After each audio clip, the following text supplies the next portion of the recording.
everyone, today I've got your Spider-Man Homecoming movie review. After a brief stint with the Avengers, Peter Parker is now on his own to fight a new villain. But is he the web slinger we deserve? So as far as the story goes, Jon Watts directs this latest Spider-Man film that sets itself apart from some of the previous incarnations of the character. Now those films I did enjoy for what it's worth, and I was a fan of Tom Holland as Spider-Man when he was first introduced in Captain America Civil War, and I was really behind him portraying this character. And now in this movie we are going back to Peter Parker's high school roots like we have seen in the past, and he is faced with many challenges. I really felt like this was the perfect route to take because it did feel familiar yet new to audiences, especially with the comical screenplay, and I was definitely laughing my ass off watching this film,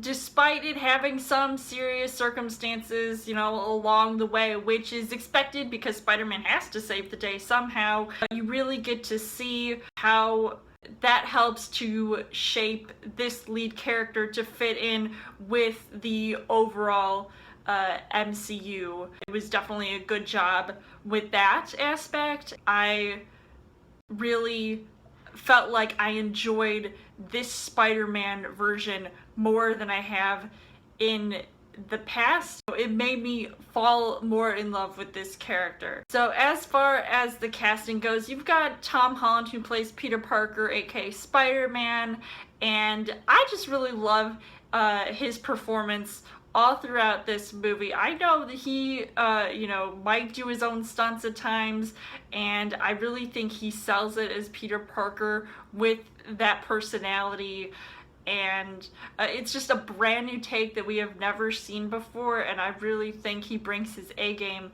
in this movie, and I really can't say enough about his role and how much he seems to really stand out in this movie.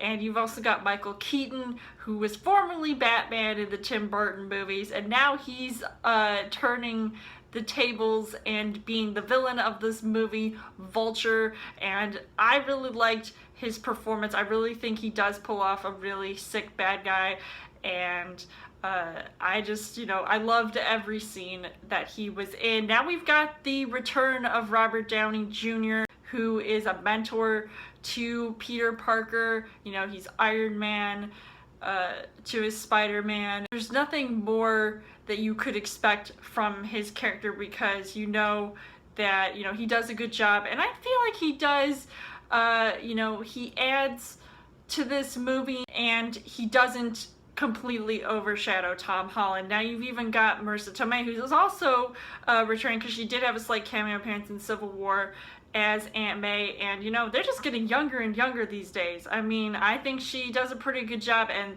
I'm not going to spoil anything, but that last scene of the movie I thought was absolutely hilarious for her character. New additions to this film, we've got Laura Harrier, who plays Liz Allen, and even though she might not be Mary Jane Watson, but I feel like her character, she was something special to this movie, especially being, I'm pretty sure, a brand new character. Like, she did a decent job at best, and even Zendaya, maybe she could have been a lot better, but as her character Michelle, but I clearly, I didn't really know what to expect from her role. The things that I liked about this movie was that, Spider-Man, you have to find a way to have him stand out above the other portrayals by giving him new gadgets, and I really thought I liked this version of him where he's trying out new things and going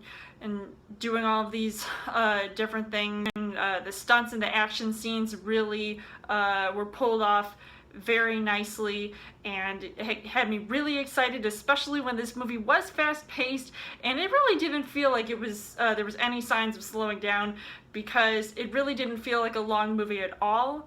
And I was, really surprised that the final act didn't feel rushed. I think I really enjoyed that part of the movie as well, because I could have sworn like, oh no, is it over already? And then all of a sudden more of the movie was coming on. So I really liked that as well. So overall, I would say that Spider-Man Homecoming felt like a true Spider-Man film. I loved every minute of it, and surprisingly, because I'm not a huge Spider-Man fan, but I do love the Spider-Man character in this movie, and I would highly recommend seeing this movie. I think it is the best since the Tobey Maguire Spider-Man movies, maybe minus Spider-Man 3, but I would give this 5 hearts on the heart rate scale.